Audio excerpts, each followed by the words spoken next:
inscribed with the help of people looking at early scripts, particularly those in Java. So there were copper plates. This is the only one found in the Philippines. Okay? But you will find a number of these in other parts of, particularly in Java, Sumatra area. So these were used for like deeds, like documents, and they're embossed in this copper plate. Now what does this say? Okay? And people were saying, oh, maybe that's just imported or somebody just brought in because there's only one. But if you look at the transcription, okay, the transcription says in the first Saka year of 822.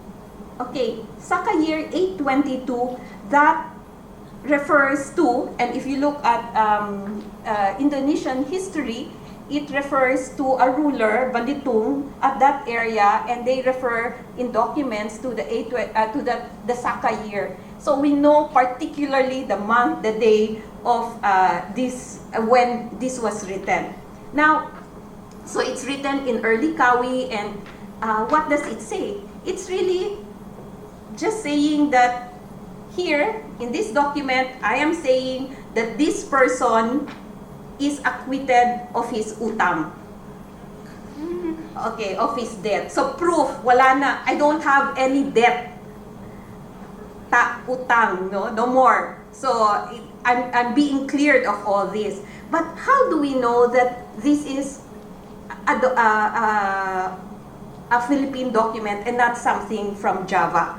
If you look at the language, okay, the main language is Old Malay, of course, with a number of technical Sanskrit words. And it contains several words that are identical or closely related to the Old Tagalog language. So, cognates to Tagalog words found in the Laguna copper plate, for example, and all of you would be able to understand the word anak.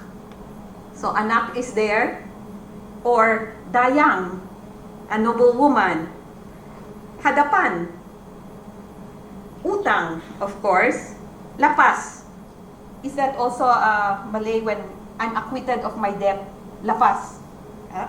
And of course, in the Philippines, we still use ngaran, ngalan, name. And then pamagat, we still use as well. But pamagat now has gotten the meaning as a title of a book, the pamagat. But before, it used to be the title of a person.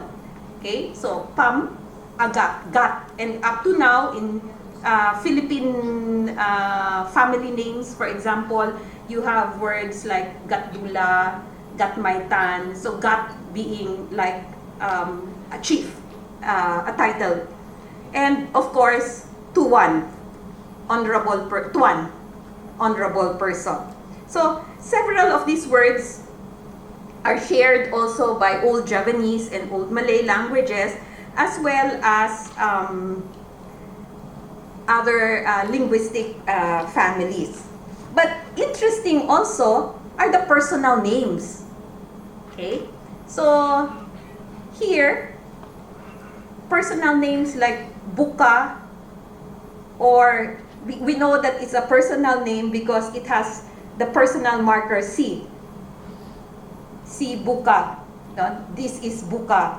And then if you look at the second line, the word angkatan, namran. Look at the fourth line. Fourth line, look at the word Jayadeva. Or the sixth line, kasumuran. And maybe also, and here Dr. Antun Posma was not sure whether it was a personal name, which was Ganasakti or Bisruta. Aside from that, how do we know that this is relating to the place where it was found or the area itself? if again studying the document, look at the place names, the toponyms, the names of places in this, and they refer to places that exist up to this day in the Bulacan, Pampanga region of the Philippines, in the south, in the northern part. So, for example, up to now, Tondo, Tundun, for example, in line 3, okay, which was very important because when Manila was attacked by the Spaniards, 1571, that there was the Manila-Tondo relationship there. Puliran, and then Binwangan, and places like Diwata, Mdang. Okay, so if you look also, you see, in the Philippines in 1849, people say that when they look at our names, right away that we're Spaniards or that because of our family names. But actually, it was only in 1849 that the Spaniards gave all Filipinos family names. Okay, so that was a policy that was made. They got something like a telephone book, and then there's listing of all the names. Of course, not telephone book, but there's this listing of all these names, and they gave one region to the other. Oh, all of you get these family names, get that family names. So there is actually what you call a catalog, alphabetic catalog of all family names. So, Catálogo Alfabético de Apellidos. So, family names for all, 1849. And if you look at that, for some people, especially for people of a higher class, like they didn't give them family names. Instead, they said, okay, you can retain, okay, your family name because that is your name, and you make that your family name. So you have names like Gatmaitan, Laksamana. You know what a Laksamana is, right? So there are family names like Laksamana that continue to be used in the Philippines. And here you have names that continue to be used as family names, and it's there in that catalog of family names. So for example, Angkatan, Buka, Diwata, Puriran, okay, all these can also be used as family names. So here we have also looking at the place names. They're all along river names, water highways. Okay, so these were used as access of one to the other. So even inland, we can see there were relations with other parts of Southeast Asia, here particularly Java and Sumatra. Next, please. So this is a translation made by Dr. Antun Posma of that Laguna copper plate. So, of course, because it was presented to the academic world, so you're welcome to look at it, to make comments, and to see relations of this with other copper plates that were found in other parts of the Philippines. So there are other possible interpretations or translations of words that were found.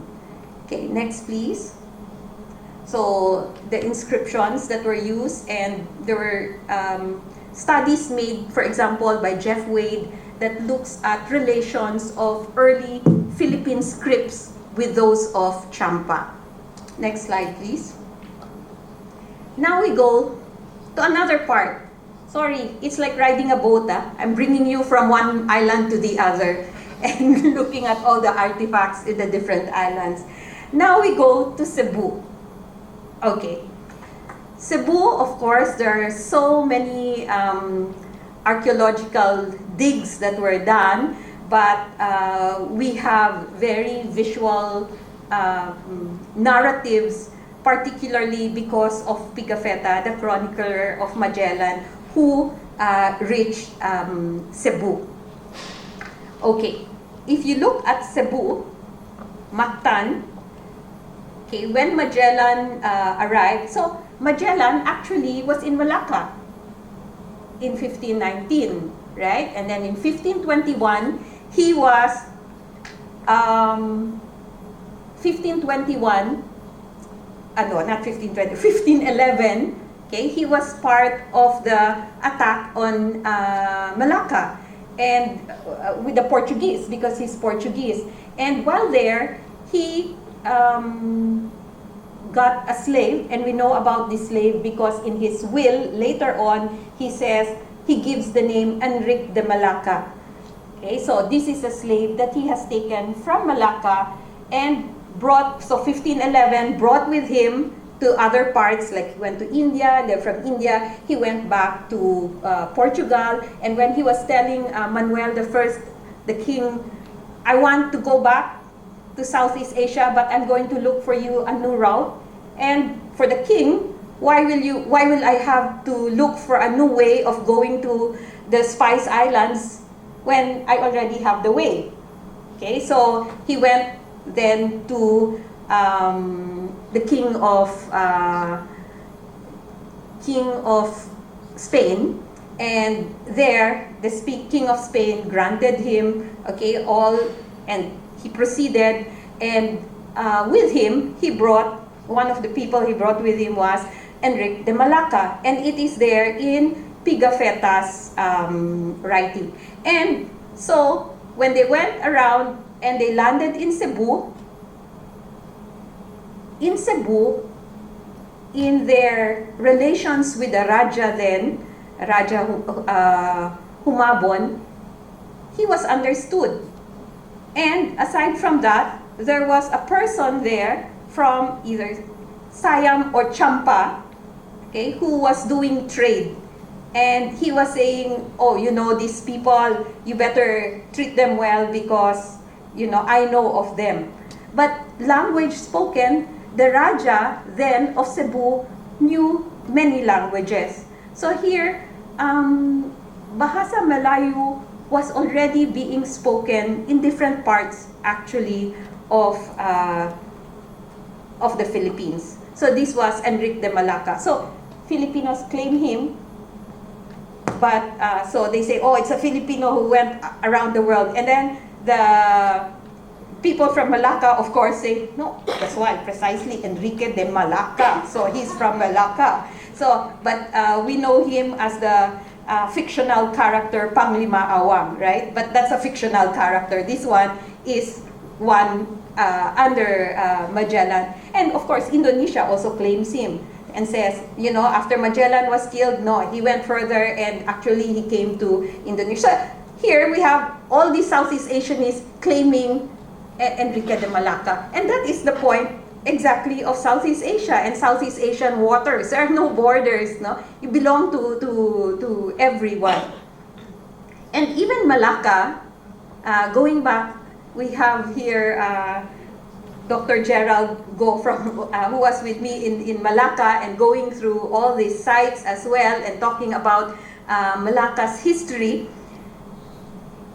In this major trading empire, we cannot talk about trade in the 1500s or earlier without talking about Malacca, because of course this is what they call, in the age of sail, Malacca was where the monsoons meet. It is the meeting place of the East and West, and of course it became a great emporium. Of course, we say of ideas, of goods, but also the propagation of the language, of Islam, and of cultural practices as well. So in this entrepot, okay, we know the usual phrase, 84 languages were spoken in Malacca alone. But related to Philippines, here in Malacca was a group called the Lusoes, referring to the people from Luzon. There was even a large village of Lusoes in Minjam, that was the northwest part of Malacca, which traded, which sent out ships, and even mined tin in Malacca. So, aside from that, the Filipino traders from Luzon, the Lusoes, even served with the Malay rulers, and some even served the Sultan of Malacca. So for example, there was one named Temengong Regimo de Raja, Lusoes, and that he had fleets, okay, trading with China and other parts, and that they were Malay-speaking. And then I'll use the word Filipinos, but there's no concept yet of Philippines then, no, but Lusoes. And so, aside from that, even as far back as 1539, in the siege of Aceh, there was a siege of Aceh by a Batak Minangkabau army, and they were opposing the Achenese fleet. And when this fleet, which had troops from different parts, conquered Aru, now in the garrison that was left behind, they put this garrison under a Malay-speaking Filipino or Lusoes named Sapetu Diraja. Okay, so here they were even known as the most warlike and valiant warriors. They were known as because they were mercenaries fighting for other groups. Okay, so here we see. Next slide, please. Okay, this is a sculpture of Enrique de Malacca by Fuad Osman, the sculptor, and so he did an exhibit on Enrique de Malacca. Next slide. So here we see from Malacca in this map, but without the Moluccas yet, but that very important actually to go to the Moluccas was the path in what is called the Basilan Straits or the Sulu Zone. Okay, so this would bring about the importance of Sulu and the Sulu Sultanate. So when we talk about Islamic groups in the southern Philippines, there are major groups, particularly the Sulu Sultanate, the Maguindanao Sultanate, and Maranao. We have also other groups like the Yakan, the Sama, and others. But there are major sultanates that are talked about. But we look at them hopefully beyond the geographic, because we look at, you know, when we say, okay, the Sulu Sultanate or the Maguindanao Sultanate, it is very geographic, right? We don't realize the importance of connectedness. So for example, Manila was related to Brunei. And actually, he was the grandson. So there is affinity, there is a relationship between and that is known between Brunei and Manila. But later on, okay, because of the colonial period when Manila was attacked, that was closed. That affinity with Brunei was cut off.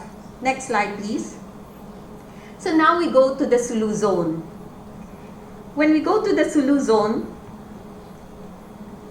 many traders came in and out of that zone, and this brought about new traditions, including particularly because of Islam. And one of the traditions is the genealogies, the importance of the genealogies. And there we see how, well, one way of looking at how Islam came to the southern Philippines. But we shouldn't forget that Islam was also in the northern Philippines, no? Especially in Manila with its relationship to Malacca, to Brunei, etc. Now, in the Tarsila or genealogy of Sulu royal family, we can see, which is written actually in both Malay and Tausug. So here, Bahasa Melayu, the Malay language was always important as a language of trade, a language of like in writing important letters. You know, it was written in Malay or sometimes also in Jawi. And there's been a translation of 5 volumes of Jawi texts from Mindanao, letters, treatises, deeds, etc. And sometimes in Jawi, like Annabel Gallup, for example, whom you all know, does a lot of work on the seals, for example, the Malay seals and the Malay script. She was saying that looking at this, because she doesn't speak Tausug, for example, she speaks Bahasa Melayu, she didn't understand, for example, certain words. And one, she only realized meant, and she was trying to understand what it meant, and it was a sentence that says, Kumusta? How are you? ¿Cómo estás? So it was Spanish, Tagalog, and written in Jawi. Anyway, the Sulu Sultanate in the Tarsila, so written in both Malay and Tausug, the people of they're known as the people of the current.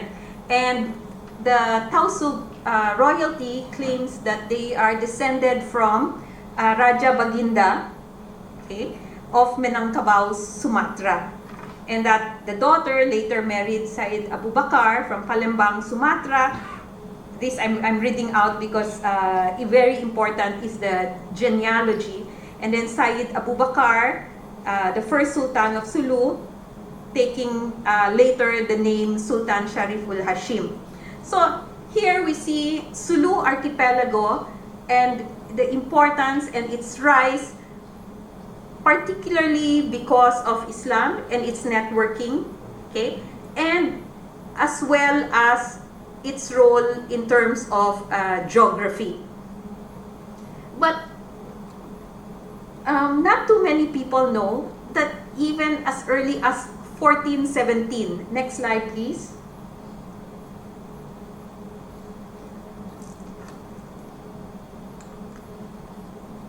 The next slide, yes. Okay. As early as 1417, there was a trade mission that was sent, and it is written in the Ming Annals, in the Ming Shilu, when 3 kings, okay, went to China for tribute.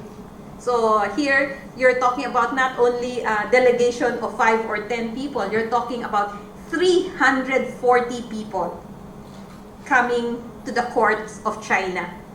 And you have the eastern king of the country, which is Sulu, Paduka Batara, it's named in the Ming Shilu, these names. The western king, Maharaja, the king of the mountain, called Paduka Prabhu. Okay, so they came, they offered with their wives, with their children, with their whole retinue, 340 people going to China. But they were accepted, but on his way back, junket. So on his way home, Paduka Batara died. He died in Dezhou, Shandong, China. But when he died, he was given a royal burial. That is 1417, as early as 1417. Now when he died, of course, the eldest son has to go back to Sulu because he has to continue the reign of his father, and the others had to return. However, a large number of the group, particularly his 2 sons, and I don't know how many wives he brought, but I think some stayed on in China. And here, and up to this day, the descendants continue. So they intermarried, became part of China, but remained Muslim and continued here living in Shandong. So actually, today, there are 21 generations of descendants of the Sulu Sultan. And at the time this text was written, about 3,700 were named as descendants. And actually, a few years back, there was a small group of the descendants who went back to Sulu. to meet with their relatives. And that was their first time ever since 1417 that the family who remained in China came back to Sulu. So that is the story there, talking about relations. And of course, what are the things that they brought, the materials, not only things from as tribute from Sulu. Of course, they gathered, things that is rightfully for a king. So these things are gathered from other parts of Southeast Asia, talking about trade, for example, again. So, next slide, please. So that's Sulu, and we will go back further to Sulu. So this is the Sultan of Sulu. It is a photograph talking about, there's an article that was written on clothing.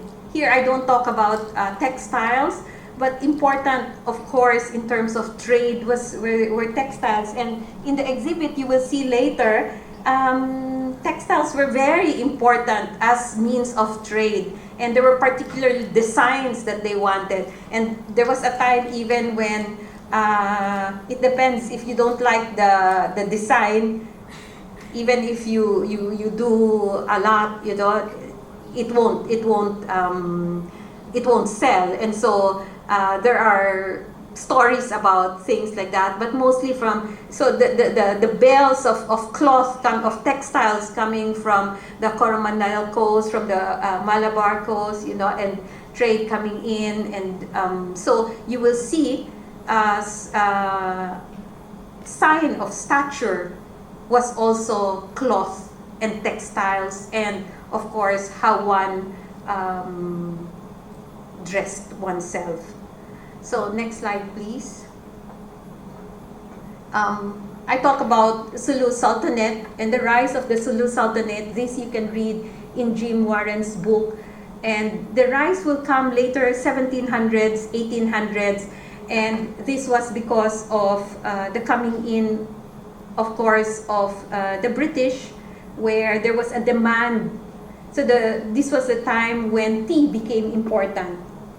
High tea, so from China. So they didn't want all their silver going out. So they needed something to trade with China, and they couldn't give furs or things like that. There was nothing that they could give that China wanted, and so they had to look for things. And that is when they went down south to the Sulu zone, and there they got what they wanted, which was bird's nest, sea cucumber, and pearls, for example. And this they got to be traded with China.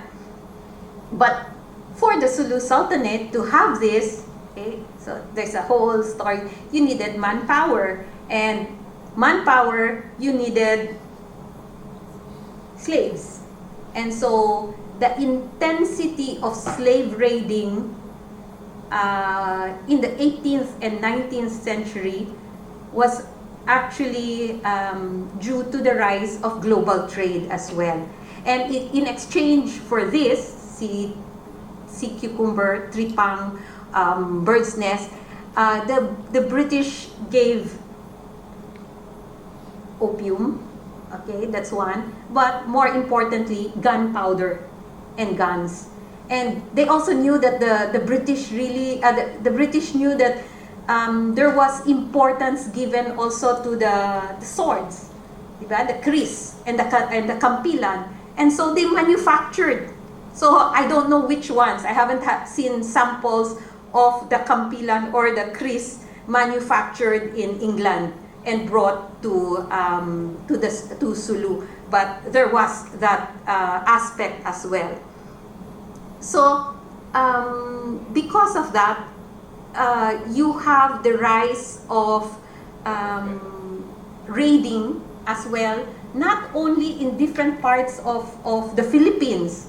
Okay, the Sulu Sultanate raided different parts of Southeast Asia, going almost up to near Penang, but they weren't able to attack because they were stopped, or the tin mines, for example. So here we have the importance of labor, of manpower.